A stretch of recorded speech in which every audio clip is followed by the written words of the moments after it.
अमरावती से सांसद और इस बार बीजेपी उम्मीदवार बनाई गई नवनीत राणा का विवादित बयान सामने आया। बड़ी खबर यह है कि अमरावती की रैली में नवनीत राणा ने कार्यकर्ताओं से कहा कि इस बार मोदी की हवा नहीं है।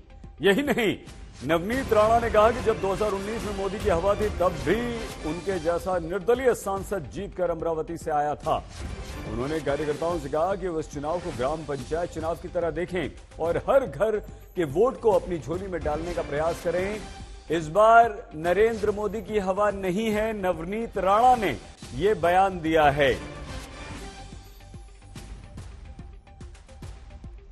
हे इलेक्शन आपल्याला ग्राम पंचायत सारखे लढा लागते, त्याच्यापेक्षा भारी पद्धतीने की 12 ते 8 पर्यंत आपला जेवढा मतदान आहे ते सगळं बूथवर गेलं पाहिजे आणि सगळं मतदान झालं पाहिजे। त्या पद्धतीने आपण काम केलं पाहिजे। जर कोणी फुग्यात राहत असाल की मोदीजीची हवा आहे तर गोष्टी लक्षात ठेवा।